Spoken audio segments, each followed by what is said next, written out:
I did end up re-recording this video. Don't tell Danni.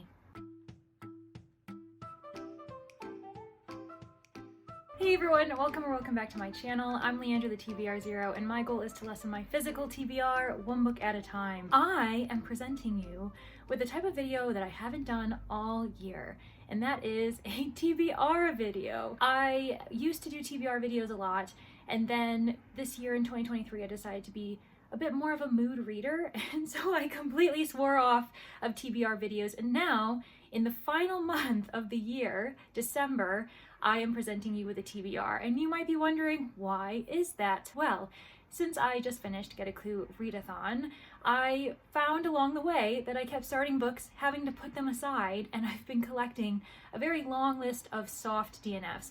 I guess it's not exactly a soft DNF because I'm technically currently still reading all of them just since November, but I digress. I also am adding in this video some content, exciting news as far as what I'm planning on doing with my channel leading into January, February, a few more long-term projects I want to do going into 2024, so I'm very excited, on top of just letting you know what I'm thinking about doing for the rest of December as far as content goes. So if you'll be with me until the end of this video, I'm very excited about it. I hope you will too, and I am very much welcome to suggestions, recommendations, requests, especially if anything I've mentioned sparks your interest or reminds you of a certain type of content video that you've enjoyed in the past, either by myself or someone else. So yeah, let's just get going. On that note, I do want to let you all know that I am continually grateful for you being here with me, building this community together, finding friends, and it's been really lovely. I just thanked everyone for hitting 800, and now we're very close to hitting 900, and I have no words for it. So if you are someone who is looking for a booktube community that is extremely welcoming and you're okay with once in a while hearing some traffic outside my window, then please consider subscribing. If you aren't comfortable subscribing, then like the video, comment, let me know what kind of truck or motorcycle you think you're hearing in the background at any given time. I would love to see it. And yeah, so do what you feel comfortable, because really even watching the video to the end is in a way supporting my channel. And so I just do what you gotta do. Thank you guys. Okay, let's get to the content. Also, I did end up re-recording this video. Don't tell Danni. All right, so as far as the December TBR goes, I have, I think, 8 currently reading / soft DNFs that I do not want to bring into 2024 with me. I also have a few buddy reads that I want to talk about, and so it's an exciting time in general. I will talk about the ones that have been on my soft DNF list for far too long. One of them since last December, the reason because it's a seasonal read. It's an anthology, so it makes sense that I've only read part of it. Then when the Christmas season ended, I set it aside because why would we want to be reading Christmas stories in January, February, March, and so on? And the other one is one that I think was too dense for me at the time because life was getting really hectic, and so I do want to try to get back into it. So firstly, I have The Very Merry Murder Club. It is a middle grade anthology. The editors are Serena Patel and Robin Stevens. It's honestly super, super sweet. I'm not halfway yet, but I'm very close, and I was thinking that what I can do is read one story a day just to get a little bit cozy and have a really wholesome time with this season, because you know, with middle grade, it's going to be very silly and there's going to be eccentric characters. I will say the one thing that I adored last year, and I know I'm going to continue to adore, is the diversity, the versatile rep that we're seeing. We're seeing disabilities being represented, we're seeing various cultural backgrounds, and it's really lovely to see that these editors took the time to make sure that every child sees themselves on the page this Christmas season.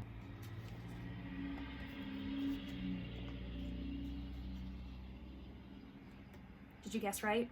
It was UPS. Okay, and then the second longest soft DNF that's been on my list this year is the 7.5 Deaths of Evelyn Hardcastle by Stuart Turton. I just read a book by Stuart Palmer, so I'm getting them mixed up. Now, I am 150 pages in this book. Will I probably have to reread it? Yes. Am I going to do that with an audiobook though to refresh my mind? Also yes. And then I'll probably immersive read, just because again, this is a complex mystery.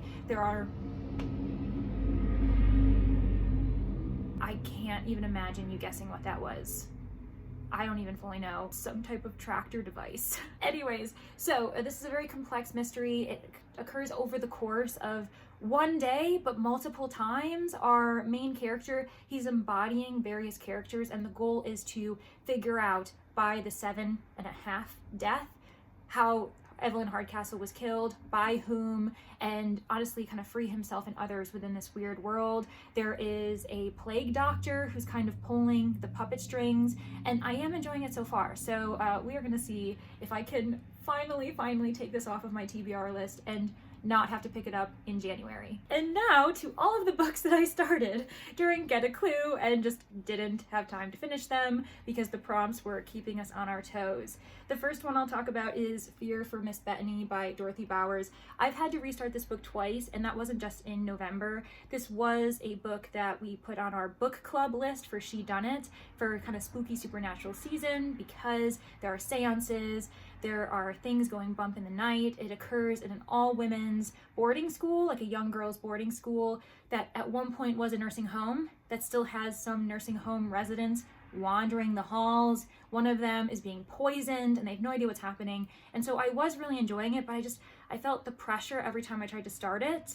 And so I'm officially gonna try it one last time before I might have to call it quits for a while, at least, because I don't want to keep starting and then start resenting the book, because I really think I'm going to enjoy this author. I just have to take my time with it. And then we have Agatha Christie, The Pale Horse. This one I also had to start twice, but that's because I was only listening to it on audiobook while I was doing Reading on the Move in November, and I just don't think I was dedicating enough time on my walks to it.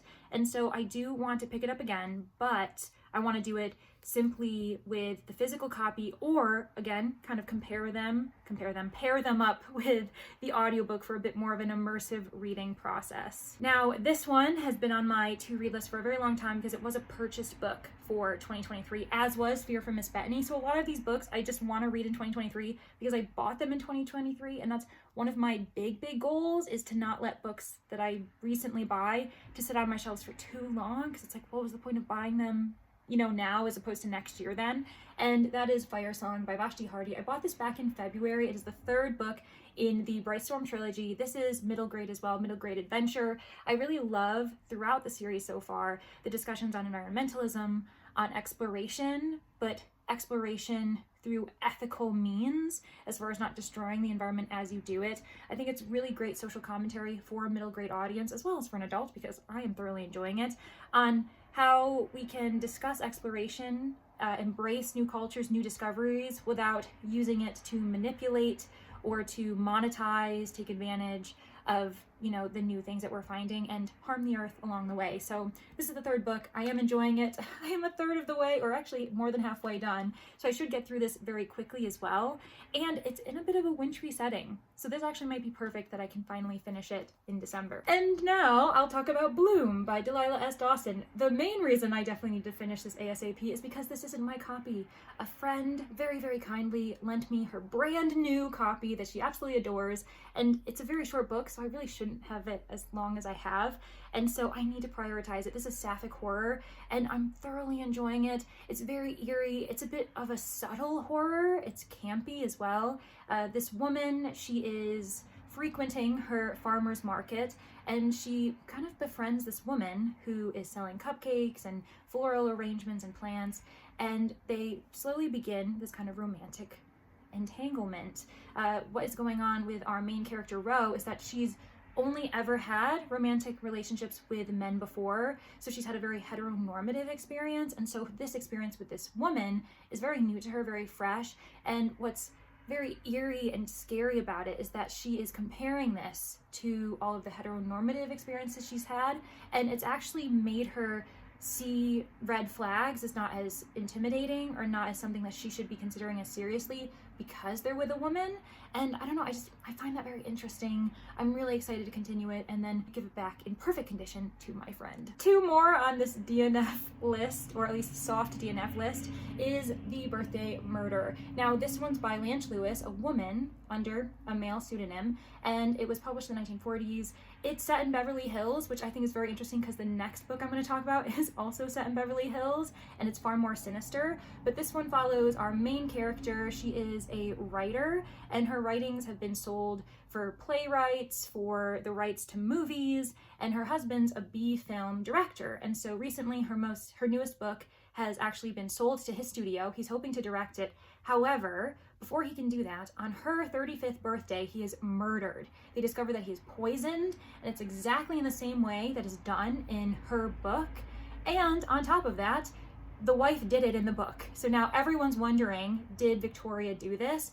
And Victoria knows she didn't, but she kind of has to figure out how to solve and protect herself, along with the inspector who's on the case, to figure out why was she targeted, why was her husband targeted. He doesn't have any enemies, and I only have about 70 pages left, so I'm very, very close to the reveal. And finally, the last soft DNF that I'm hoping to finish in December is In a Lonely Place by Dorothy B. Hughes. So this is also set in the 1940s, the late 1940s, and this is my first experience with Dorothy B. Hughes. I know that this book has been turned into a film, because it was part of one of the prompts for Get a Clue, and that's why I originally chose it for the room prompt, and I had to quickly change so that I didn't lose track and kind of get behind. I wanted to keep up with the rooms for Get a Clue. But this one's really interesting. As I said, it's far more sinister as far as its location. It's hard-boiled detective fiction, meaning it's far grittier.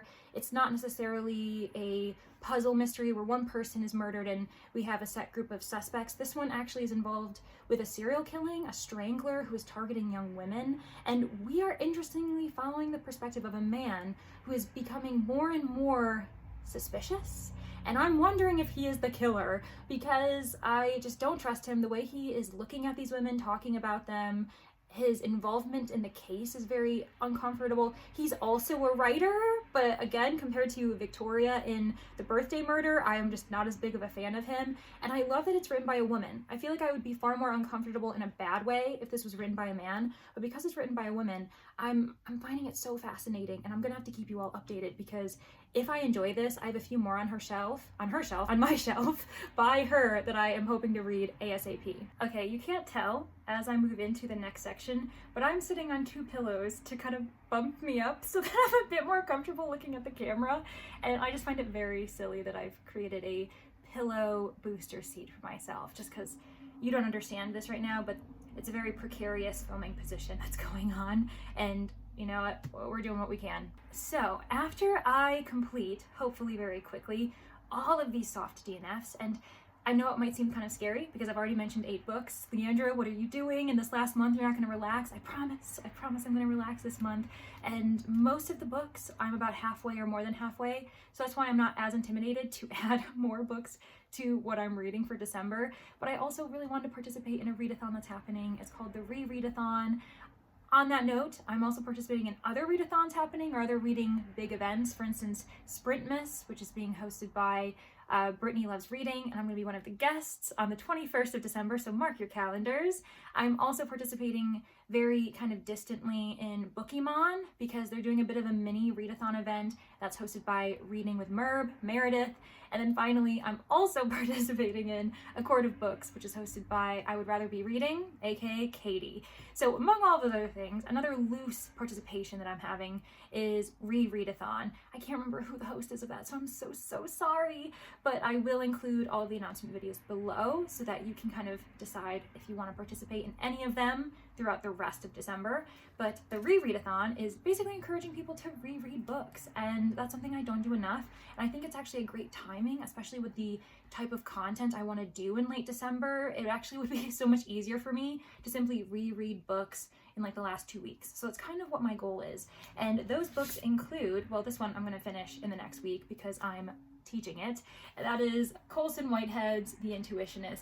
This is the best book he's ever written. Anyone in the comments can fight me on it. It was his first book in 1999. He did not get enough recognition, praise during that time period. His other books are fine. I read The Underground Railroad and I thought that that was quite impressive, and it's a great book to also teach in classrooms, but it does not compare. The Intuitionist is literally the best book in the world. It's one of my favorites, hands down, forever. And I've just fortunately reaffirmed that by rereading it with my class, and there's so much to it. I love it so much. You have to read it.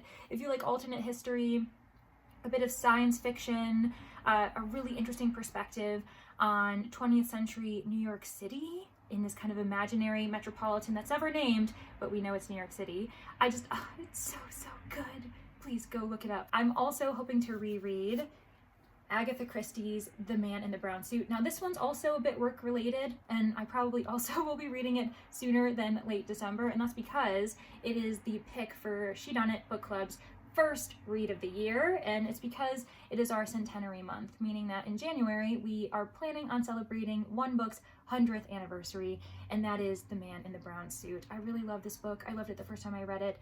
It follows Anne Bedingfield, a very young, adventurous sleuth, and all she wants to do is see the world. She finds herself wrapped up in a very mysterious crime where she is about to get on the tube, someone is pushed or maybe falls onto the tracks, and then this leads her on this crazy voyage, and it ends in South Africa. To find out how that happens, you should go read Agatha Christie's The Man in the Brown Suit. The final book that I'm hoping to reread, and that will definitely be happening in probably the last week or two of December, is My Brilliant Friend by Elena Ferrante. This is the first book in her Neapolitan novels series. The main reason why I'm rereading this in the end of December, among others that I've already mentioned, is because the second book in this series is on my self-destruct list. And I just know for a fact that if I'm ever going to actually read that second book, I need to read the first one again because it's been years. I absolutely adored it, but because it's historical fiction following these two young women from their childhood into adulthood as they survive a very heavily patriarchal, oppressive society that is Naples in the 20th century, I have to reread this. And so whether I end up picking up the second book soon from my TBR or not isn't really the point. I need a refresher so that throughout the year in 2024, if I think to read book 2, then at least this won't be years and years ago where I can't even remember the main characters at this point. It's all very vague, and yeah. And also it was lovely. So of course I'm very excited to see if it holds up a second time. At this point, you're beginning to wonder, are the books ever going to end? And I don't know. I hope so, because I am starting to feel the pressure a little bit. A book that I am currently reading, because it's a buddy read in December, is Salvaged by Madeline Rowe. This one I am reading with Danni over at Danni Dabbles, and I'm so excited because we have been buddy reading since June, I think, a book every single month. I'm so proud of us. I think that's very fun and cool. And this one is a bit of an homage to the first book we read together, which was Dead Silence by S.A. Barnes. And so this one's also sci-fi horror, and it's also happening around the time of kind of December. So unintentionally, we are reading a bit of a Christmas scary, even though Christmas hasn't really been mentioned, but December has. And so I'm counting it as that. And we're about more than halfway at this point, and I will keep it at that. I'm not going to give any spoilers about my thoughts about it, but that is a book that I obviously will 100% be finishing in December. I then have 2 more buddy reads planned, one in January, and then one is kind of a quasi book club offshoot for February. And the first one that's in January is Tana French's In the Woods. This one was inspired because I put this book on my self-destruct list, and Koda, one of my good friends, he was like, you know what, I need to read this too, let's read it together. And so we're gonna read it together in January, and I'm so excited about it. Thank you so much, Koda, for giving me a good reason to actually prioritize this read, because I do want to read it. It seems really fun, it seems intense, and Tana French seems like such a cool person from the interviews I've seen her do, on top of her guest appearance on She Done It. Now, the quasi book club read is 1984 by George Orwell. You're probably wondering, hey, this is shiny. It's a library book. Leandra, you're not reading this for 2 months. Well, at the time, I thought I was going to read it quite soon, and then I realized that there was so much more interest. Kelsea and Brittany over at B&K Book Club decided to make a second book option for their book club in February because a bunch of us were really interested, and so I'm going to be going over there and reading 1984 with them. So after this video is done, I will return it to the library,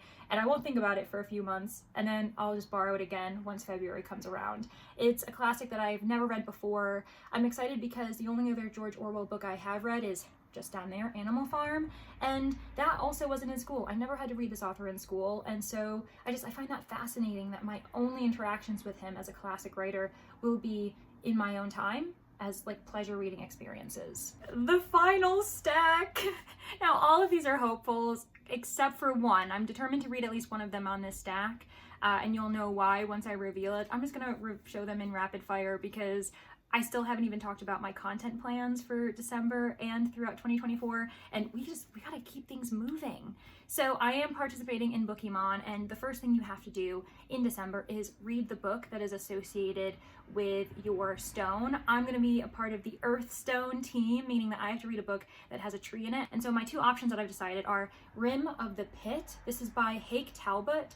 I got this as a part of my Mysterious Bookshop subscription just in November, actually, so it's a new addition to my library, and I do still want to read as many 2023 reads as possible this year before the year ends, and so this is probably going to be the one I read. But if it isn't, another option I have by Maid Hay is The Santa Claus Murder, and I think that is so funny. I read her book, Death on the Cherwell, absolutely adored it. I loved the characters. It was a great atmosphere, and even though the mystery wasn't that impressive, I loved the character dynamics. I could reread that book just because of the characters, and so I am intrigued by that. So one of these is definitely going to be read because it has a tree on the cover, and I'm determined to get my starter Bookemon. I have to do it. So yes, very exciting. Next, I am going to try and read Darcie Wilde's The Secret of the Lady's Maid. This is an ARC that was sent to me by Kensington. Thank you so much, especially because last year I was also sent an ARC by Darcie Wilde, and that was The Secret of the Lost Pearls, and I loved it. It was so fun. I'm so excited to return to these characters. It's a historical mystery, and yeah, it's going to be a good time. It comes out in January, so that's why I want to read it in December if I can. Capture the Sun by Jessie Mahalik is the third book in the Shadow Starlight series, and I really just want to be able to say that I have finished yet another trilogy this year. I'm also 100% actually planning to read Kill the Farm Boy by Delilah S. Dawson again, and Kevin Hearn, and that's mainly because I'm reading it with a friend, but I'm not going to say who I'm reading it with because it's a bit of a surprise. You might have to keep an eye out on the BookTube community boards to see exactly who I'm reading it with, and that's all I'm going to say about it, but I'm very excited. And then The Liberators by EJ Koh. Now this one was also sent to me by the author EJ Koh, who's the sweetest person. I absolutely adored her memoir, The Magical Language of Others. Oh my gosh, I loved it so much. I'm so excited that she is entering fiction now, and so it's very short. I'm sure it's going to be as compelling as her memoir was, and I'm very, very determined to read that in December as well. Oh my gosh. I think I have flown too close to the sun. We're gonna see what happens. Everyone pray for me. I'm gonna read for fun, and if I don't finish most of these books, then that's the way it's gonna be, okay? Reading is meant to be fun. Finally, we have gotten to the content planning. So for December, I've already checked off a few videos that I planned on doing. So one of them, of course, ended up doing the BookTube newbie introduction kind of tag where I react to a few BookTube newbies. If you haven't seen that, I actually did post that on the last day of November because I still wanted to be a part of Bucket Listathon. Honestly, it was so fun. I met virtually 5 BookTube newbies that are lovely. You should really go check out my reaction video so then you can go find their channels, subscribe to them, give them all the love they deserve, and it was a lovely time. I also have made sure to post my Have Read book haul, which I was very proud of, and that will hopefully not be the first/last one I ever do. I also have the plan throughout December to be posting videos that are just reflective of the year. Last year I did best books of 2022, as well as my least, or at least not least favorite, but most disappointing reads from 2022, and I made sure in both of those videos to actually choose a book per genre so that I wasn't really picking on one genre. I felt as though it was a good balance of what my kind of reading style is. I am someone who reads everything, and so I think I'm going to do that again this year, probably in the last 2 weeks of December.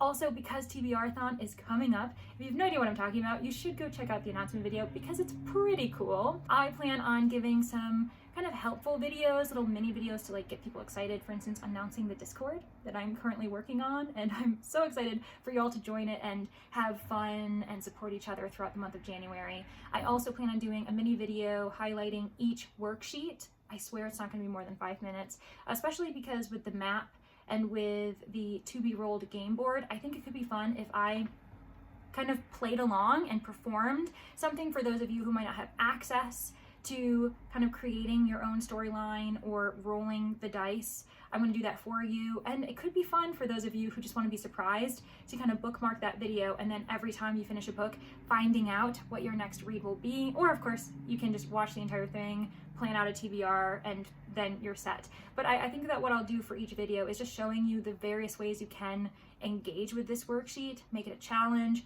make it flexible for those of you who want to participate, but you might not know how to make it an easier process than it could be. So I want to just kind of support every single type of worksheet community who will be participating in TBRathon. And it's probably going to be something in which I post a mini video every single day throughout the 3rd week of December, which I know is during the Christmas season, so I do apologize. I promise you all that I will not be recording them and editing them during that week. My plan is to get ahead so that it'll just be you taking maybe 5 minutes in your day to watch this if you're interested, and we'll just call it at that. A bigger project that I am determined to do in December is actually show you my entire physical TBR library, meaning that I will stand in front of the camera and just simply go like this, say the title name, and allow you to watch and see every single title I have.